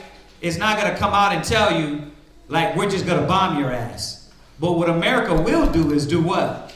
They'll set up CIA agents. They'll go ahead and destroy little kingdoms around you within to move their peace there, right? And that's what's going on with Russia. Russia ain't stupid. But Russia was supposed to be a tributary, but Russia's not, they're not having that no more. That goes into prophecy. That goes into Revelations 18. That goes into Revelations 14. They know the beast is coming down and they're losing their power. Yeah. You know, China and Japan over $1 trillion. We're Yeah. in their debt. China sends little kids toys with lead paint. They send us drywall. They send us all kinds of stuff to kill us. Right. But we still have to pay them. Right. Because we're in debt to them. So America don't have the power that we really think they do. Yeah. But America has done those corrupt things. You know what I mean? That they like to go slip and slide into nations and know how to overcome nations without boasting. But they're losing that. They're losing that power. But you're absolutely right. Just the queen herself, she owns damn America. America's in debt. She's like, you can understand as we go into this Revelations, I'm kind of like not wanting to jump, but wanting to jump, is that the reason why she's the whore is because she literally is sleeping and dealing with every nation throughout the earth, in bed with them. So and then now we're seeing what? She's a backwards hoe because she owes everybody. Yeah. Yeah. I think that would actually show that why America is the beast. Yeah. Because, they're in debt to them. They're in debt to them. They're in debt to them. But are they paying? No. Is anything happening? No. So who's America? The big dog. Right. The big dog. Right. Yeah. I'm in debt to you, and I'm gonna be more in debt to you because we ain't getting it. Right. And then we're gonna raise the debt ceiling. Right. We're gonna create money out of air. Like it's insane. Like you're just literally playing Monopoly, and all the nations are doing what? They following you. Yeah. President Bush just printed money one time, printed $1 billion. Bruh. The president actually called him in and had him print $1 billion or something. Bro, every bill that they're printing out, right? If they're not getting it from taxes and other ways, they making fake money. How are they paying this debt, right? Now, on the back end, let's be real. So you got them going to war, right? You got Russia and what was it again? Ukraine going to war. Now, if America's sending them jets, if America's sending them tanks, don't be fooled. America's doing what to your Ukraine? They're funding, but what are they doing to them though? Like you think, there you go. You think Ukraine got money? See, that's that street mind right there. Because you were like, what? You in debt now to me. So now Ukraine got to pay all that back, right? And if you can't pay it back, what are we gonna do? We're gonna start owning stuff in country like China's doing here, owning land, owning things, right? Yeah. The strangest thing is Russia's sending 5% of their military. It's like they're setting them up. Oh yeah, yeah. Like a setup. They send 5% of their military. I don't even think that's even real in the sense of all they wanted to show was the world was like, what? We're not gonna put up with this, and we're not gonna let America make them a part of NATO, right? Because you're not gonna have that access to bombing us. That's all that. Like if Russia really wanted to bomb them, I mean, look on a map. They could have just, yeah. They just ran over them and just slowed down. Yeah. Yeah, I think that's all. But remember, there's a game going on, but who's running the bigger game? The Most High. Right? We get into all that. I know we jumped a little bit ahead because we are talking about the Greeks and the Romans, but let's just knock this out. You're in verse 7, verse 8. Come. Go ahead. Daniel chapter 7, verse 8.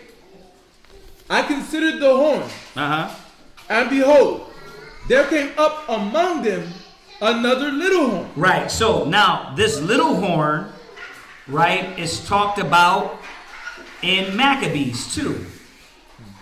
This little horn is talking about Antiochus Epiphanes, right?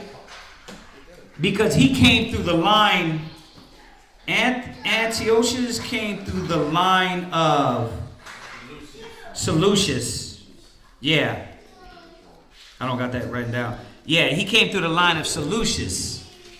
Yeah. That was just like a Greek title or something? It was, but this Antiochus Epiphanes, right?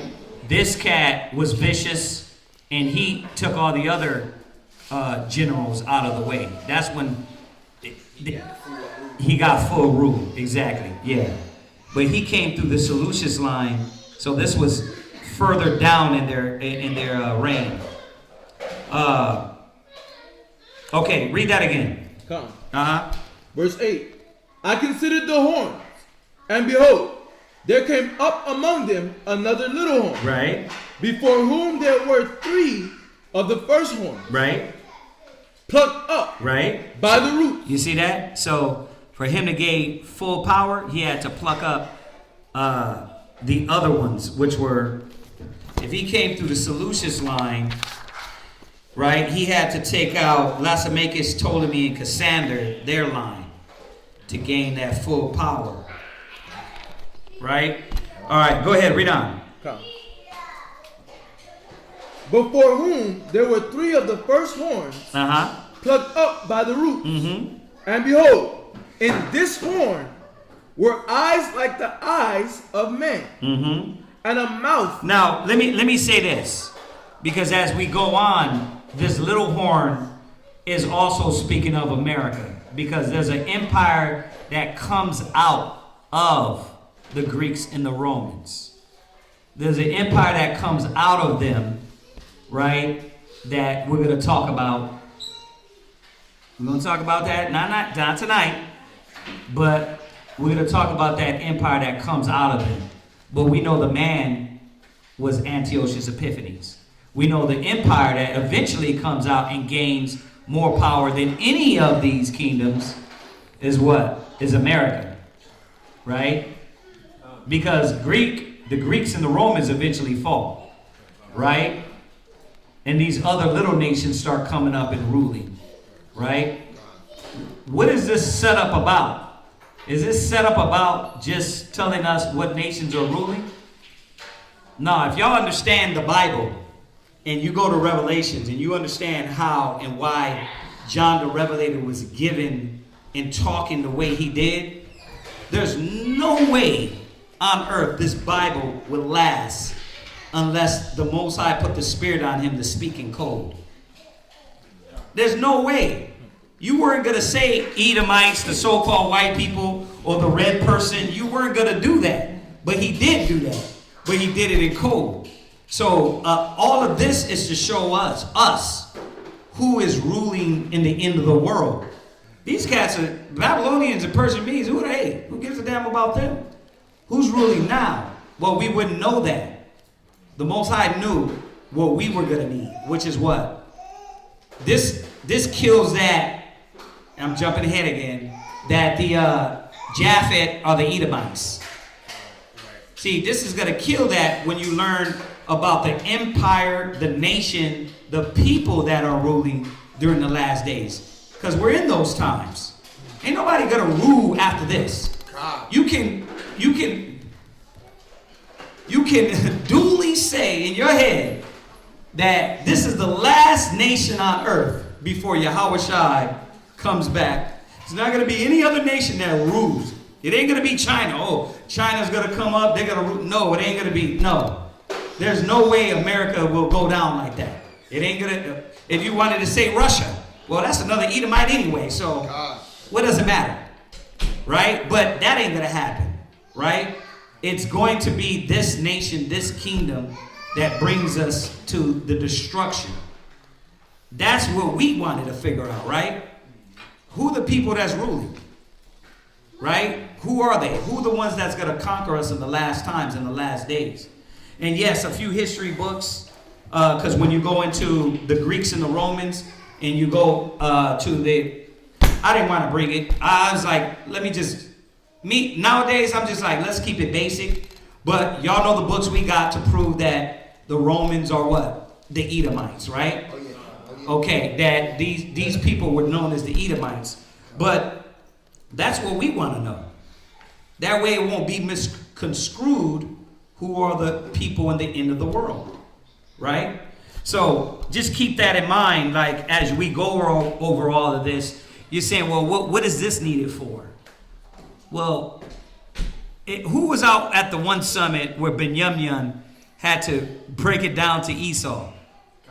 Yeah, we were out there, and he said, well, how do you know America's the wicked? America's the bad one. Well, this is how you know. If you don't know this, you don't know how to bring it all the way around and show the Edomites historically and these nations historically that they're the dang wicked kingdom on earth. You're never gonna know that unless you get this down. So I know when you're going over it, you're like, well, this is like, what's the point of this? It's the point for you to know your history biblically, right? Go ahead. Come. Daniel chapter 7 verse 8. It says, and I considered the horns, and behold, there came up among them another little horn. So the little horn is Antiochus Epiphanes, which is also going to be this America that came out of these nations. Go ahead. Before whom there were 3 of the first horns plucked up by the roots. And behold, in this horn were eyes like the eyes of man, and a mouth speaking great things. I beheld the thrones were cast down, and the Ancient of Days did sit, whose garment was white as snow. Right, so he said, as I looked on, right, as I looked on, he seen who? The Most High Yahweh. This was the Most High, right? Or was it Yahweh Shai? Your father. What? It would be the Ancient of Days, would be the Most High. The Most High. Okay, go ahead. The Ancient of Days did sit. Okay, so before we go into this Ancient of Days, let me go over this Epiphanes, this Antiochus, the little horn that came out, right? Go to Daniel's 8, verse 8 and 9. Come. Daniel's 8, 8 and 9. Come. Daniel's chapter 8, verse 8. Go ahead. Therefore, the he-goat waxed very great, and he was strong. Right. The great horn was broken. Right. And for it came up 4 notable ones. Right. So same thing. We're talking about the 4 notable horns, right? Alexander died, and then the 4 notable generals were Cassander, Laomachus, Ptolemy, and Seleucus. Go ahead. And for it came up 4 notable ones, right, toward the 4 winds of heaven. Right. And out of one of them came forth a little horn, which waxed exceeding great, right, toward the south and toward the east and toward the pleasant land. Right. Now, once again, we know that it was Ptolemy during that time, right? Or excuse me, Antiochus Epiphanes during that time. But who gained power in the earth to this level? Babylon. America. Right? I keep saying that I'm not going to go over it all now because I'm going to be cut short. But we're going to go prove that. Go ahead, read on. And it waxed great. You know, he said 8 to 9. Right. And it waxed great. So how did America come into power? What did they have to do to come into power? Anybody got a little American history? Okay. Shiny buns. They had separated from Britain during the so-called American Revolution. Right. They separated from Britain. But what three generals, or what three wars did they have to overcome to come into power? Right, remember, because he was the fourth general, but America had to overcome three of the other generals. What three wars that America had to overcome to come into power, be as a nation? Go ahead, War 1812. War 1812.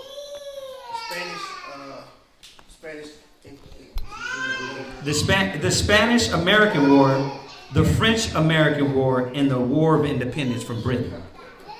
Those were the three that America had to overcome, America had to overcome to come into power as a nation. Yeah. I think another thing that didn't come to power is like some of the problems of Deuteronomy 28. They had to get us over. They didn't have us to build a nation. Right. You're right. You're right. I'm just trying to stick along the breakdown. Yeah. You're right. They gained power through what? Us as being their slaves and servants, right? But before that, right, they had to come out as a nation and gain independence from Britain. Yeah. We fought in most of those. Oh yeah. We fought with them in most of those. Yeah. I don't understand that, but yeah, we did. Yeah. You know what I'm saying? I never understood how a slave can actually fight, and I know that a lot of them were forced to, right? But like nowadays, how they just do it willingly. I mean, they lied to us. We get our freedom. They get it And from actually, some Yeah. But But our people doing that, they just doing it just to do it. we fought in World War I and World War II, we still didn't have freedom. Yeah. Years later. I mean, Khan, you're totally right, but in my head I'm like, that don't make no sense. Why would you fight with the devil that put you in slavery? I understand. It's a psychological thing. Yeah, it is. It's like I don't get it. I'm not gonna ride with none of that. Bro, you just beat me. You just beat me in the backyard. Why am I gonna join your military? But we did it. Yeah, they doing it now. Yeah. Yeah, but what you said is right, because you can take into account you got the similar wars. That would be like take it back to the Maccabees. And then you got, like he brought up the blacks that fought on both sides of the American armies. Mm-hmm. That would be like, this is the Maccabees. Israel would leave from Israel and fight with the nations. But then it was the three main ones that would fight for power in the Edomite nations. Right. That would be your wars he broke down. Right. It's the War of Independence, the Spanish American War, and the French American War. And then, anything with us, the Seminole Wars would be likened to the Maccabees, because that's what land they came to take over, was whose land? Mm-hmm. Our land. So them battles were battles of basically trying to keep Come in. Israel, quote unquote. But then the nations in power, what we're talking about, the Edomite, that nation, they had them three major wars. Right. So, To rule, to come together as a nation. Yeah. right, for the prophecy, so to speak. To be fulfilled. Yeah. It had 4 times more people of color fought in the War of 1812. 4 times more people of color fought in the War of 1812. And like you said, I get it. They lied to us. I get it. They promised us freedom. I get it. You know what I mean? But still, like, you whooping me in the backyard and then you telling me I'm gonna free you? Just go fight for me. I might die in that war. Yeah. You know what I mean? Listen, I'll stick here in this backyard. You know what I mean? Let's deal with it this way. Right? But, okay, so let's jump back. Because I'm not going to go there. Because I want to jump over to Daniel's 2. But I don't want to be cut off in the middle. Because the point of this class, I know you're saying, damn, we went over Daniel 7.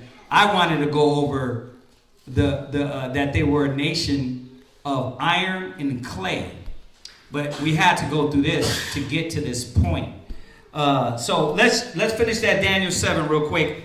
And then we'll conclude that. Okay. Daniel chapter 7, verse 9. Then what I'll do is next Sabbath, I'm going to go back.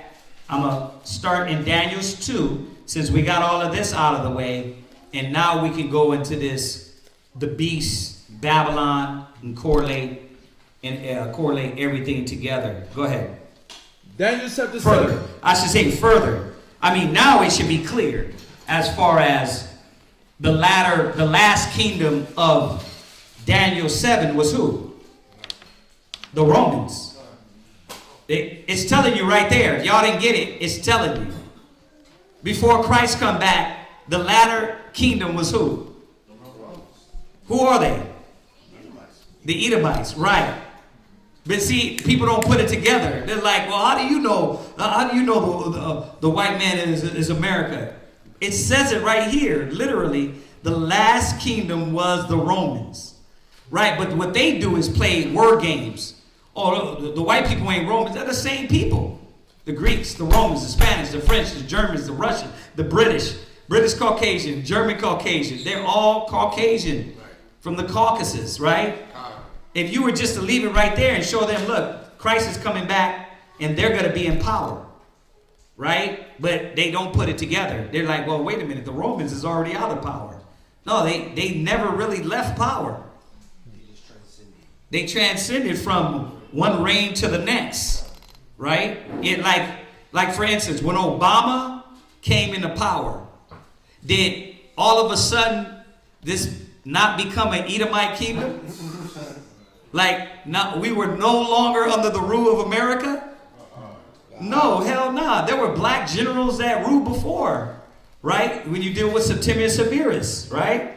A lot of these generals in the past that ruled, they were Israelites, but it was still Edomite rule in the end, right? Yeah. The United States was built up of a lot of different countries from overseas. Mm-hmm. But they just became white when they came here to America. All of a sudden they're white. Because all those nationalities that were over there, Right. I would question that. Here they're white. So, Right. Yeah.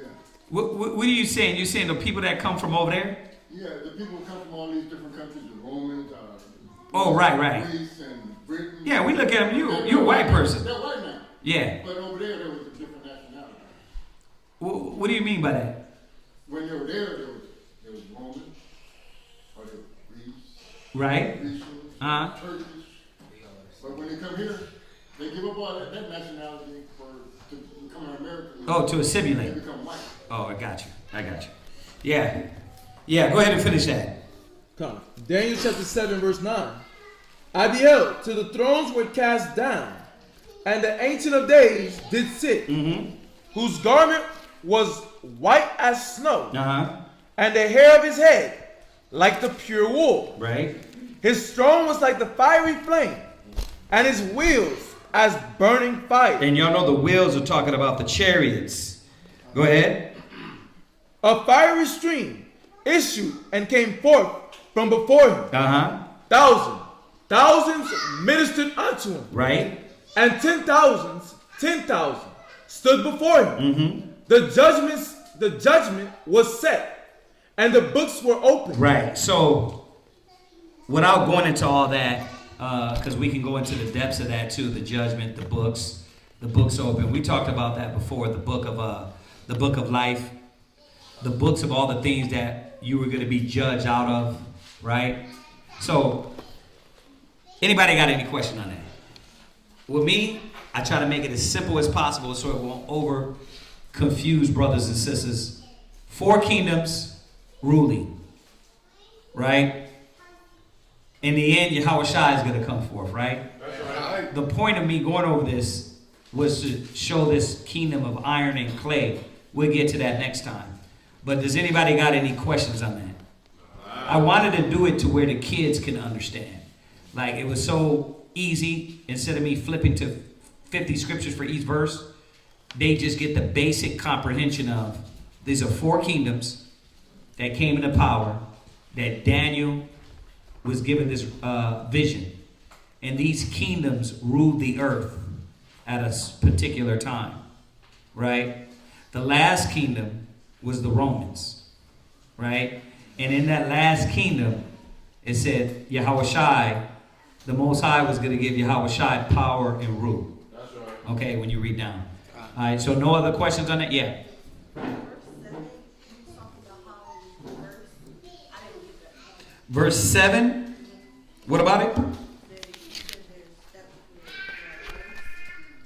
So verse 7. Read verse 7 again. Come. Daniel chapter 7, verse 7. After this, I saw in the night vision, Right. and behold, a fourth beast, Yeah. dreadful, Right. and terrible. So the fourth beast was talking about a fourth empire that was going to come into reign. That was the Roman Empire. Okay, go ahead. And strong exceedingly. And it had great iron teeth. Right, and they came into power in 227 BC into full power in 27 BC. The dreadful, terrible, and strong was talking about their military power, their Roman legion, their Roman military. Go ahead. Dreadful and terrible. Right. And strong exceedingly. And it had great iron teeth. It devoured and brake in pieces. Right. And stamped the residue with the feet of it. Right. The leftovers of what the other nations already had trodden down. Go ahead. And it was diverse from all the beasts. The diverseness means that as the other kingdoms were dealing with a monarch, Rome was dealing with a democracy.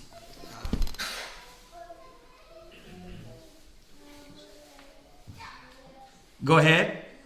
And it was diverse from all the beasts that were before it. And it had 10 horns. Right. So the 10 horns represent 10 powers that would support the beast. They're known as they have different names. The EEC, the EU, the European Community, listen, NATO is the same thing, right? Yeah, NATO is the same thing. You join up with NATO and what? You got to help America military, monetarily, and resourcefully. You got to give up some. You got to give up some shoot to be down with death row, right? So they want what? Are you supporting what's with some tanks? Are you supporting with money? Right? That's why your guy is screaming over there. Hey, I'm over here. I need help. America, send me more tanks. Send me more of these missiles, right? That's what they would do. Technically, they would do that if you were part of NATO. He's not even part of NATO, is he? But America knows that, I got to do this to be on this cat's side because I got to get him to like me before he just says, you know what? Let me go ahead and be part of Russia, right? Which the Most High is destroying that connection with Edomites. All the Edomite connection, the Most High is stirring up Edomites against Edomites because they're Edomites fighting against Edomites. Then the other Edomites are helping them fight against the other Edomites. Like it's all chaotic because the Most High said he will feed them with their own flesh. Yeah. That's why they're fighting because they want to join the Russia didn't want to. They went, yeah. Yep. You got that? Okay. Did anybody have any other question for the Shabbat before we end class outside of Daniel 7 or anything? La? Okay. All right. If nobody got any question, anybody got anything online? Let me say it again while we got everybody on there. Passover garments. We do not want the sisters to work to the bone dealing with the Passover on your garments. So try to get the money in ahead of time. $25. When did we say we wanted to start the garments? We would like to start in December, so They wanted to start the garments in December. Yeah, I know. We talked about Rakah, Asa, right? Who else gave? Who else is giving? Rakah said he gave some. Yeah, it was through Israel. Yeah. Yeah, she'll look at it. And then Asa, he said he's given. Who else? Anybody else? I get an envelope. To Shawashana, right? Yeah. So once again, let's Let's get it in there. Yeah. I will. Okay. Yeah, but we- Right. You're a trooper. How much is a trooper's garment? As of last year. Right. So what you would do, I just pay little portions through Israel wear, not to me. Don't send it to anything with tights or alms. Just want to say that for the record, because that tights or alms goes to the mans, the bills, the rent. Why put it in alms? It went to alms. Don't do that. You always get with them, please. For the record, I'm telling y'all. All right? Don't send nothing to me. I don't have no power over that. I don't see the money. I don't have the account. Y'all got that? Because the sisters control that, and then they take that, and then they get the garments done.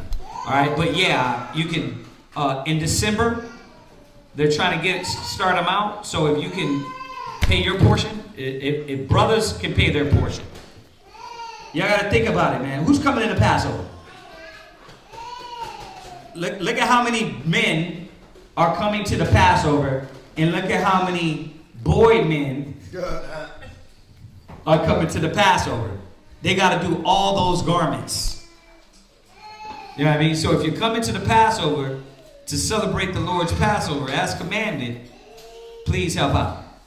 Get that in early. All right? All right. Other than that, anything online, sis? Okay. Let's salute them online. Say shalom. Shalom. We'll see y'all in the morning. Shabbat morning class.